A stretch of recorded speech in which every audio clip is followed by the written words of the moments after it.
দুনিয়া যতই সাজাও বান্দা মনে রাখো তুমিও থাকতা না, দুনিয়াও থাকতো না। তুমিও যেমন মৃত্যু হবে, এই কায়নাতেরও মৃত্যু হবে। এই দুনিয়ার প্রত্যেক মানুষের মৃত্যু হলে সেটারে মৌত বলে, আর একদিন গোটা সৃষ্টি জগতের মৃত্যু হবে সেটারে কিয়ামত বলে। সেটারে কিয়ামত বলে। কেউ থাকবে না, আল্লাহ কথাটা বারবার মনে করাইছে।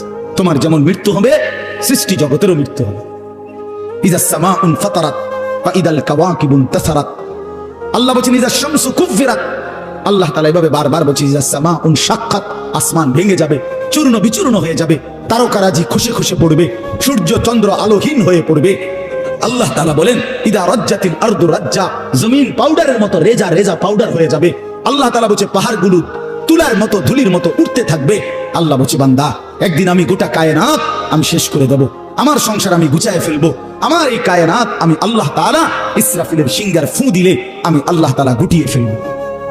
এই কথাটাই আপনাদের সামনে এখানে আমি শুনাইতে চাই। এই অল্প একটু শুনে আল্লাহ তাআলা এখানে এই কথাটাই তুলে ধরছেন কোরআনের বহু সূরায়, যে বান্দা এই সৃষ্টি জগৎ একদিন থাকবে না, কিয়ামত হবে, একদিন ইসরাফিল ফু দিবে।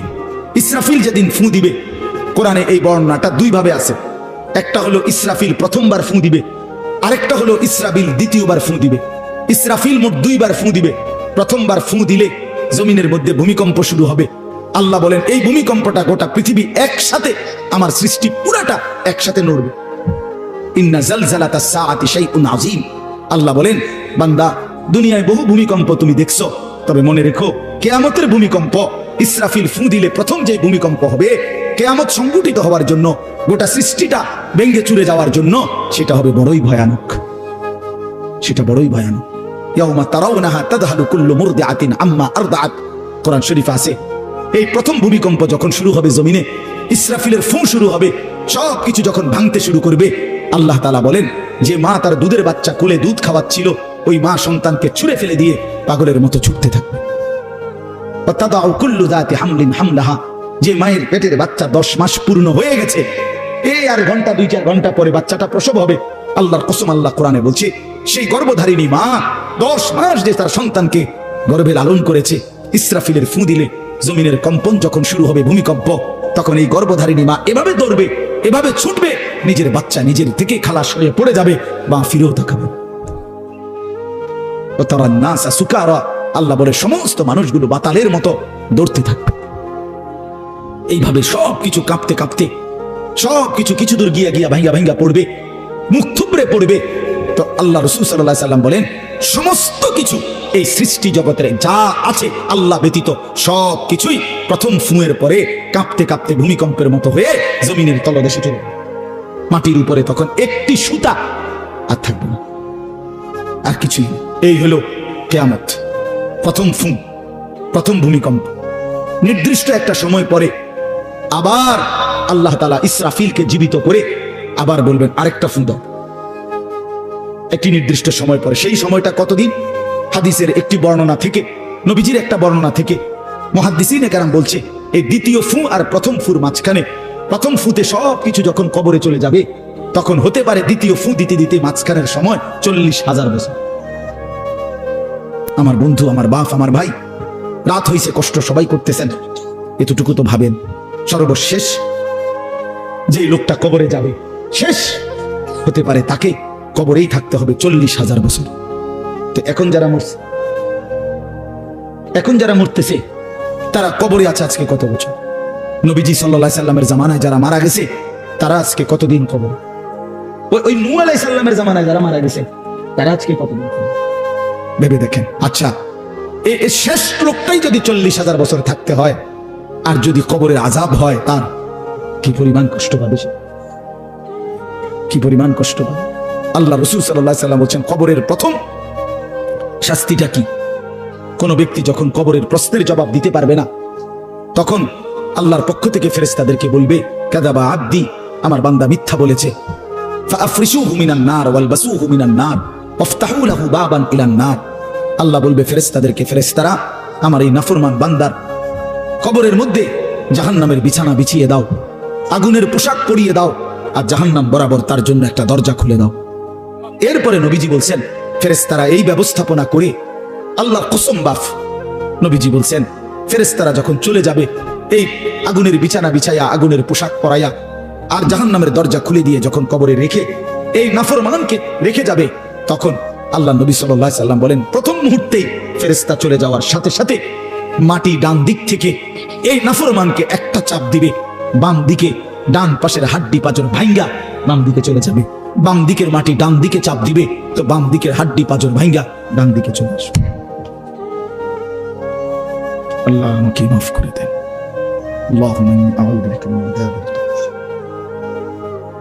নবী সাল্লাল্লাহু আলাইহি সাল্লাম 5 ওয়াক্ত নামাজের পরে, আল্লাহর কসম বন্ধু, প্রতিদিন 5 ওয়াক্ত নামাজের পরে নবীজি কবরের আযাব থেকে পানাহ চাইতেন প্রতিদিন। হযরত উসমান রাদিয়াল্লাহু তাআলা কবরের সামনে দাঁড়াইলে এই পরিমাণ কাঁদতেন, হাত্তা ইয়াবুল্লা লিহিয়াতাহু, হাদিসে আছে কিতাবে যে তার দাড়িগুলো ভিজে ভিজে যাইত, দাড়ি ভিজে যাইত, এই পরিমাণ কাঁদতেন কবর দেখলে। এরপরে তো সামনে ভাইয়া, বিষয়টাকে হালকা মনে করেন না বাবারা আমার, ছেলেরা আমার, বিষয়টাকে দোস্ত আমার হালকা মনে করুন। এই বেনামাজি জিন্দিগি কষ্ট পাইবেন, এই বেহায়ার জিন্দিগি কষ্ট পাইবা বাপ। আমি বলছিলাম আরেকটা কথা আল্লাহ নবী বলবে, একটা কথা তো আল্লাহ বলছে, বান্দা আমি আর কতবার বললে, কেমনে বললে, আমি এর চাইতে দামি আর কোন কথা নাজিল করলে তুমি আমারে মানতা। আর নবীজি বলবে হাসরের ময়দানে, নবী বলবে, উম্মত তুমি জানো, হাদিসের তাফসীরের মধ্যে আছে প্রত্যেক ব্যক্তি, আল্লাহ বলছে নবীকে, আমাদের নবী সাল্লাল্লাহু আলাইহি সাল্লামকে, বন্ধু আপনারে সামনে রাইখা আপনার উম্মতের আমল নামা আমি আপনারে সামনে রাইখা খুলমু। নবী সাল্লাল্লাহু আলাইহি ওয়াসাল্লাম যখন উম্মতের আমল নামা খুলে দেখবে, খোদার 365 দিনে কোনদিন ফজরের নামাজের সেজদা নাই, 30 বছর সুদের ব্যবসা করছে, 50 বছর মিথ্যাই বলে গেছে, হারাম রোজগারি করেছে, 30 বছর যাবত মহিলাটা কোনো পর্দা করে নাই, ঘরের মধ্যে কোনো দিন শরীয়ত বলতে কিছু নাই। আল্লাহ নবী সাল্লাল্লাহু আলাইহি সাল্লাম তখন বলবে, উম্মত তুমি জানো আমি 23টা বছর অনবরত তোমার জন্য কেঁদেছিলাম। আমি সেই নবী, যে নবী সারা রাত এশার নামাজের পরে দাঁড়াইছি, ফজরের আজান পর্যন্ত এক দাঁড়ানোতে চোখের পানি ফেলে উম্মতের জন্য দোয়া করছিলাম। আল্লাহ রাসূলের স্ত্রী আম্মা জান আয়েশা বলছেন, নবী এই পরিমাণ কাঁদছে, এতটা লম্বা দাঁড়ায় ছিল উম্মতের জন্য, হাত্তা তাওয়াররামাত কাদামাহু, 2টা পা ফুলে ফুলে গেছে। আল্লাহ নবী বলবেন, উম্মত আমি 23 বছর কাঁদছি রে, প্রতিটা রাত কেঁদেছি, দিন কেঁদেছি। আমি এই পরিমাণ, পিঠটা খুলে দেখাবে চাদর সরিয়ে, আমার উম্মত আমার পিঠটা দেখো, তায়েফের পাথরের আঘাতে আমার পিঠ কি পরিমাণ ছিদ্র ছিদ্র হয়ে গেছে। আমি সেই নবী, যে নবী তোদের জন্য পেটে ক্ষুধার কষ্টে পাথর ভাঙছিলাম 2টা। আমি উহুদের ময়দানে দান দান শহীদ করে রক্ত মাখা শরীর নিয়ে বেহুশ হয়ে লম্বা সময় পড়েছিলাম।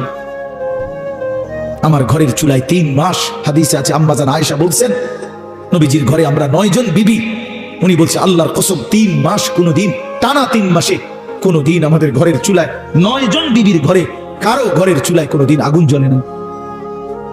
3 মাস খেজুর আর পানি দিয়ে আমরা জিন্দেগি কাটাইছি। আল্লাহ নবী বলবেন, উম্মত তাহলে এত কাঁদলাম কার জন্য, এত রক্ত ঝরাইলাম কার জন্য, পেটে পাথর বাঁধলাম কার জন্য, বিনিময়ে এটা কি আমল নামা নিয়ে আসছো? ছেলেরা বলো ভাই, একটা ছেলে বলো, রাসূলুল্লাহ সাল্লাল্লাহু আলাইহি ওয়াসাল্লামের সুপারিশটা একটা মামুলি ব্যাপার? রাসূলুল্লাহ সাল্লাল্লাহু আলাইহি ওয়াসাল্লাম বলবে, উম্মত এটা কি আনলাম আমি, এই আমল নামা নিয়া আমার মতো এত বড় শ্রেষ্ঠ রাসূলের উম্মত তুমি, আমি মালিকের সামনে দেখামু কেমনে, এটা দেখামু কেমনে? আরে চেয়ারম্যান ভাই, আপনি কেমনে দেখাইবেন? আপনার অনুসারী যদি, আপনার অঞ্চলের একজন মানুষের যদি পুরাটা পৃষ্ঠার মধ্যে 110টা মামলা থাকে, আপনি তার জন্য কেমনে দিবেন? আপনি একজন উপরস্থ পদস্থ কর্মকর্তার কাছে আপনি কিভাবে সুপারিশ করবেন? বেটা তোর তো কিছুই নাই বেটা, শুধুই অপরাধ আর অপরাধ ছাড়া। তো এই বেচারা লজ্জিত হবে কিনা বলেন না কেন? তো নবী সাল্লাল্লাহু আলাইহি সাল্লাম বলবেন, উম্মত তুই আমার মতো শ্রেষ্ঠতম রাসূলের মাথাটা তো ছোট করে ফেললি, তুই তো আমার উম্মত, তুই এটা কি আনলি? আমি কেমনে দেখাবো এটা আমার মালিকের সামনে যে রব্বুল আলামিন এটা আমার উম্মতের আমল নামা? ওফ, চলেন ভাই,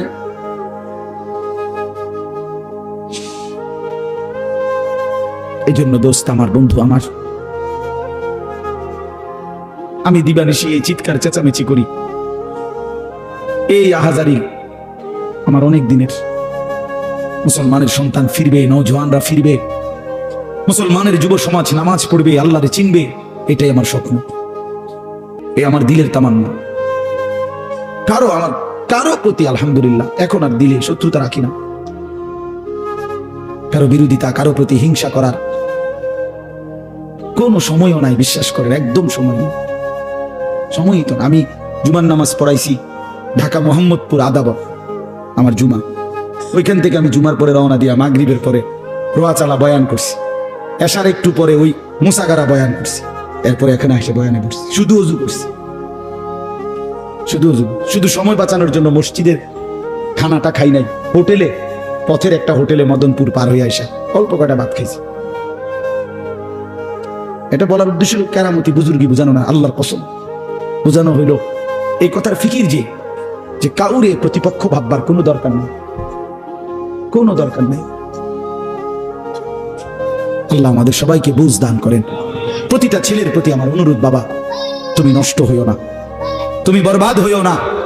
এক বন্ধুর খপ্পরে পইরা, একটা সামান্য মোবাইলের খপ্পরে পইরা, একটা দুষ্ট নারীর খপ্পরে পড়ে, মেয়ের খপ্পরে পড়ে চরিত্রহীন হইও না, চরিত্রহীন। আল্লাহ তাআলা মানুষকে যেই চাহিদা দিছে সেটা পূরণের বৈধ ব্যবস্থাও দিছে।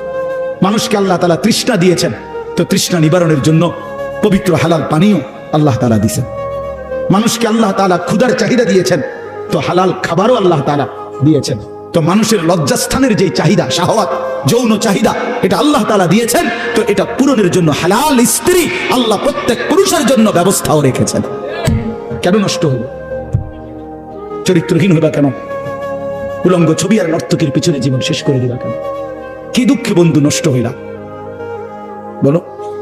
অনেক ছেলে তো এখানে বসছো মাশাআল্লাহ, কিন্তু অনেক ছেলের চেহারা দেখলেই বোঝা যায় ভাইয়া নামাজ পড়ো না, চেহারায় সেজদার চিহ্ন নাই। দোস্ত আমার, চিহ্ন নাই। আল্লাহ আমাদেরকে মাফ করে দেন। তো আল্লাহ তাআলা বলেন ইসরাফিলকে আল্লাহ দ্বিতীয়বার উঠাবে, উঠাইয়া বলবে ইসরাফিল আবার ফু দাও।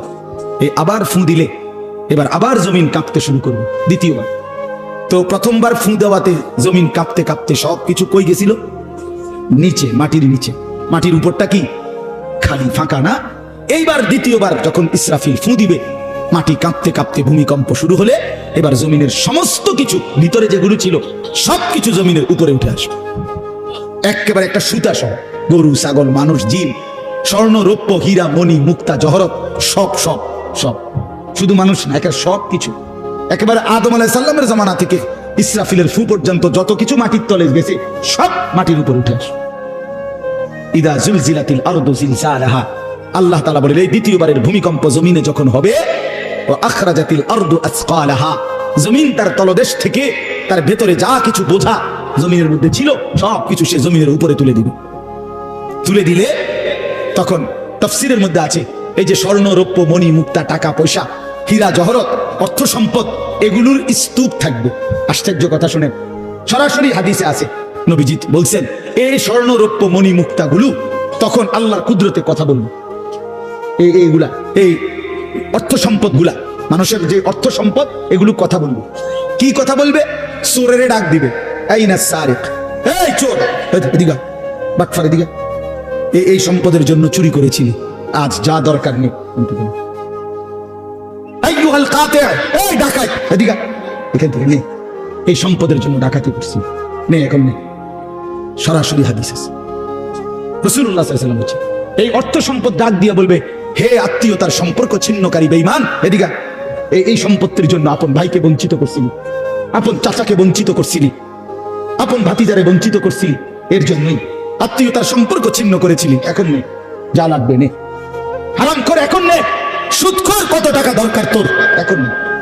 আল্লাহর কসম, মানুষ পাগল হয়ে যাবে, অবাক হয়ে যাবে। আর এটা কি? এই এরপরের আয়াত, ওয়াকালাল ইনসানু মা লাহা, লোকেরা বলবে এটা কি? আরে এটা কি কারবার? এগুলো কথা কয় কেমনে? এগুলো কয় কি? এগুলা মানুষ সব অবাক হয়ে যাবে, বলবে একে অপরে মা লাহা, জমিনের কি হলো, এগুলোর কি হলো, এগুলো কথা বলছে কেন, এগুলো কি বলতেছে? অর্থাৎ কেউ তো কিছুই নিবে না, নিবে কিছু, কথা বলেন না কেন কারো কোনো। তো এবার আল্লাহ বলেন ইয়াউমাইদিন তুহাদ্দিসু আখবারাহা, আল্লাহ বলে বান্দা অর্থ সম্পদ গুলো কথা বলছে দেখে অবাক হইলা, এখনো না দেখবা আসল খেলা, এখনো না দেখবা মেন খেলাটা, যে এখন দেখবা তোমার পায়ের নিচের জমিন পুরা জিন্দেগির ভালো মন্দ সমস্ত কিছু তোমার সামনে আমি আল্লাহর সামনে বলে দিব। এখন শুনো, এই জমিন তোমার ভালো মন্দ কথা বলবে। ইয়াউমাইদিন তুহাদ্দিসু আখবারাহা।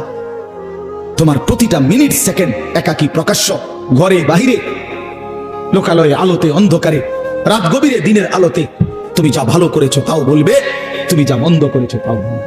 রাত গভীরে তাহাজ্জুদের নামাজ পড়ছিলা, এই জমিন এখন বলবে রাত গভীরে জিনা ব্যভিচার, মদের আড্ডা, জুয়ার আড্ডায়, নারীর আড্ডায় পড়েছিলা, এটাও এখন বলবে। শুনুন, এখন শুনুন। তখন লোকেরা বলবে হায় জমিন কেমনে কথা বলে, সম্পদ কেমনে কথা বলে। তো আল্লাহ বলেন বিআন্না রাব্বাকা আওহা লাহা।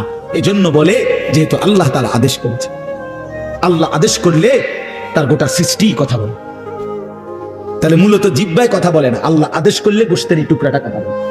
মানে যেই লোক, আপনারা কোনো বোবা দেখছেন? কথা বলেন না। বোবা মানুষ দেখছেন কখনো? তো বোবা মানুষের তো জিহ্বা নাই, ঠিক না? আছে না? আছে কিনা বলেন না? তো হে কথা কয় না, কথা বলে না কা কেন? মানে কথা বলে না কেন? মানে জিহ্বা তো আছে কিন্তু কথা বলে না। বুঝা গেল কি? আল্লাহর হুকুম হলে কথা বলে। যে কানে শুনে না, তার এখান দিয়ে এরকম কান নাই, তো হে শুনে না কেন? তাহলে কানে দিয়ে শুনে না, আল্লাহর হুকুম হইলে শুনে। যে অন্ধ, সে তার কি এরকম চোখ নাই? তো হে দেখে না কেন? মূলত আল্লাহর হুকুম হলেই চোখে দেখে, নাইলে দেখে। তো ঠিক আল্লাহর হুকুম হইলে গোশতের এই টুকরাটা যদি কথা বলতে পারে, আল্লাহর হুকুম হইলে গোটা সৃষ্টিও কথা বলতে পারে, গোটা সৃষ্টিও কথা বলতে পারে। এবার আসেন, এই শেষ ইয়াউমাইদিন ইয়াসদুরুন নাসু আশতাতাল লিয়ারাউ আমালাহুম। ফেরেশতারা সমস্ত মানুষকে দলে দলে দলে দলে গ্রুপ গ্রুপ করে ভাগ করে দিবে। আর এই ভাগে ভাগে লোকেরা নিজেদের পুরা জিন্দেগির আমলনামা দেখার জন্য, নেওয়ার জন্য নির্দিষ্ট জায়গায় যাবে। ফেরেশতারা বলবে যান, সামনে যান। সামনে গেলেই আপনার আমলনামা আপনি আপনার হাতে পাবেন, আপনি পড়বেন, আপনি দেখবেন, যান ওইখানে ফাইল দিতেছে, যান সবাই যান। এই দলে দলে মানুষ যাবে। এইবার আমলনামা যখন হাতে দিবে, আল্লাহ তাআলা বলেন ফামান ইয়ামাল মিসকালা যাররাতিন খায়রান ইয়ারা। এক বিন্দু ভালো যে করেছে সে তাও দেখতে পাবে। ওমান ইয়ামাল মিসকালা যাররাতিন শাররান ইয়ারা। এক বিন্দু মন্দ যে করেছে সে তাও দেখতে পাবে। প্রতি সেকেন্ড, প্রতি ঘন্টা, প্রতি মিনিট, প্রতি মুহূর্ত, প্রতি লামহা, প্রতি জাররা সে দেখে। জাররা এই শব্দটা হলো কোরআনের, এই শব্দটা একটি এতটুকু পরিমাপ তাফসীরের মধ্যে লিখছে লা জিনাতা লাহা, যেটার কোনো ওজন হয় না, মাপলে কোনো ওজন আসে না, এত সামান্য। মানে এটা 100 গ্রামও না, 1 গ্রামও না, 1 গ্রামও না, 1 গ্রামের অর্ধেকও না, অর্ধেকের অর্ধেকও না। এটা অণুও না, পরমাণুও না, এটা ইলেকট্রনও না, নিউট্রনও না, প্রোটনও না, কিচ্ছু। বিজ্ঞান তো এগুলো ভাগ করছে না, ভাগ করে করে আপনার অণু থেকে পরমাণু, পরমাণু থেকে এখন আরো ভাগ করছে। এই ইলেকট্রন, প্রোটন, নিউট্রন, এগুলো ভাগ করতে করতে সূক্ষ্ম থেকে সূক্ষ্ম, সূক্ষ্ম থেকে সূক্ষ্ম বিজ্ঞান বাহির করতেছে। কিন্তু জাররা বলে যেটার কোনো ওজনই নাই, কিচ্ছু নাই, এটা এত সামান্য। মানে তুমি যেটারে কিছুই মনে করো নাই, আল্লাহ বলেন ওইটাই তুমি দেখবে, ওইটাই দেখবে। এই জন্য বাপ আমার শেষ রাত গভীরে এই কথাই, আমরা আমাদের একাকী কিংবা প্রকাশ্য, আমরা আমাদের রাত কিংবা দিন, ঘর কিংবা বাহির আড়াল করবার সুযোগ নেই। সুযোগ আছে ভাইয়া? ছেলেরা কাজেই রাতের 3টায় দুনিয়া ঘুমায়, আল্লাহ ঘুমায় না। অশ্লীল ছবি দেখো না। রাতের 3টায় মা ঘুমায়, বাবা ঘুমায়, মালিক ঘুমায় না। রাতের 3টায় মহল্লাবাসী ঘুমায়, কিন্তু আল্লাহ ঘুমায় না। আলাম ইয়ালাম বিআন্নাল্লাহা ইয়ারা। আল্লাহ বলে বান্দা তুমি জানো আমি কিন্তু সারাক্ষণ তোমাকে দেখি। কতক্ষণ? কতক্ষণ? আল্লাহ দেখেন কখন? এই জন্য আমরা প্রত্যেকে ইনশাআল্লাহ নিয়ত করি যে আমরা আমাদের আখিরাতকে ভাববো, ফিকির করব। আখিরাতের আশায় গুনাহ ছেড়ে দেন, আল্লাহর নাফরমানি ছেড়ে দেন, হালাল পথে জিন্দেগি চালান। একটু কষ্ট হলেও চলে যান, পার হয়ে যান। ऐसे रहे या वैसे रहे वहां देखना फिर कैसे रहे। বুজুর্গরা বলে এই দুনিয়ায় এমনি থাকো আর এমনি থাকো, কাইট মাইট হইয়া চিত্তিয়া মিত্তিয়া উঠতে লেগা। আসল দেখার বিষয় হলো ওয়াহা কেসে রাহে, সেখানে কেমন থাকবা, এটা হলো এটা শেষ হয়ে যাবে। আজ রাত যার বাসর রাত, তারও ভোর হবে। আজকের রাত যার জেলখানায় ফাঁসির রাত, তার রাতও কি হয়ে যাবে? অট্টালিকার মানুষটাও মরে যাবে, জীর্ণ কুঠিরের মানুষটাও মরে যাবে। কোনোদিন দুঃখ যে দেখে নাই সেই সুখী মানুষটাও কবরে চলে যাবে। কোনোদিন সুখ যে দেখে নাই সেও মরে যাবে।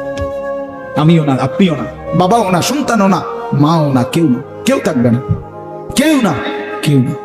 আজকে আমরা কবরবাসীদের স্মরণ করে দোয়া করি, এই আগামী 20 বছর 30 বছরের মাথায় আমাদেরকে স্মরণ করে, আমাদেরকে কবরবাসী মনে করে, আমাদের পরবর্তীরা মনে করে। এই না জিন্দিগি? কথা বলেন না, এই না জিন্দিগি? এই জন্য আমরা ইনশাআল্লাহ সবাই মিলে ফিকির করি নিজের ভালো, নিজের কল্যাণ। এতটুকু যদি কারো বিবেক না থাকে ভাইয়া, তো সে বুঝলো কি? এই জন্য নিজের ভালো দেখেন। ওয়ালা তুলকু বিআইদিকুম ইলা তাহলুকা, আল্লাহ বলছে বান্দা নিজেরে নিজে ধ্বংসের দিকে ঠেলে দিও না, নিজের এত বড় ক্ষতি করো না বান্দা। এই পৃথিবী তুমি গেলেও থাকবে। এই আমরা যারা মনে করি, হ্যাঁ অনেক বয়স্ক মাঝ বয়সী লোক আছে, আমি থাকতে যদি আমার জি ফুটটির একটু ঘর দুয়ার জাগা জমি দলিল টলিল একটু লাইন ফাইন করে দিয়া যাইতে না পারি, আমি মরলে তারা কেমনে চলবো, কেমনে খাইবো? হেবড়া কয় চা দোয়ানে বইয়া বইয়া হেবড়া কেমনে চলবো তারা? না চাচা, আমনে মরলে আর পৃথিবীতে কামাই রোজগারি উপার্জন সব বন্ধ হয়ে যাবে। আমনে শেষ কামলা, পৃথিবীর শেষ কামলা আমনে। আমনে মরার পরে মানুষ সব আপনার জি ফুট বহন খাইব, চা দিয়া বিজাই না। ভাত তরকারি তো নাই, আমনে মরলে কে ভাত তরকারি আগে দিত? আমনে মরলে ইট বালু সিমেন্ট ভাত তরকারি চাল ডাল এটি পৃথিবীর থেকে ফেরেশতারা নিবে না। এটি কথা হইল? কোনো কথা বলেন, এটা কোনো কথা হইল? এই পৃথিবীতে আল্লাহ তাআলা যাকে হায়াত দিছেন তার জন্য রিজিকও রাখছেন। অতএব দয়া করে এই ভুল না করুন। কেন সুদের টাকায়, কিস্তির টাকায়, হারামের টাকায় সন্তানকে আপনি উপার্জনের জন্য দুনিয়া দেশে কিংবা বিদেশে কেন পাঠাইতে হবে? কে বলল আপনার? এই দায়িত্ব আপনার দিল কে? যে আমি বেটা জাহান্নামে গিয়া হইল তোরে বিদেশ পাঠান লাগবো সুদে টিয়া লইয়া, কিস্তিতে টাকা লইয়া? কেন বলেন না? এটা কোনো ইনসাফের কথা হইলো? এটা পৃথিবীর কোন আইনে আছে না আল্লাহর কোন আইনে আছে? তো এটা কি? এটা হলো লুভি। লুভি আমনে আবার কলজাটা খুললা চান, আবার কলজার ভিতরে হলো লোভ। এই জন্য আবার কিস্তি লইছে, সুদ লইছে, ফুতেরে টাকার মেশিন বানাইয়া পাঠাইছে বিদেশে, যে তুই শুধু টাকা পাঠাইবি, তোর চাচা জমি বেচবো, তোর জেডায়ও জমি বেচবো, উত্তর দিকে রেন্দিয়া 10 শতক বেচবো, শুনছি টাকা রেডি রাখতে হবে। নাই তো কি? নাই তো কে বললো আপনারে হারামের মাধ্যমে আল্লাহর নাফরমানি করে স্ত্রী সন্তানের সংসার সাজাইতে? এই সংসার সাজে না, এই সংসার বরবাদ হয়। আল্লাহ তাআলা আমাদেরকে বুঝ দান করেন। চলেন হালালের উপরে চলি, আল্লাহকে রাজি খুশি করে চলি, 5 ওয়াক্ত নামাজের মাধ্যমে জিন্দেগি কাটাই। বলেন আলহামদুলিল্লাহ।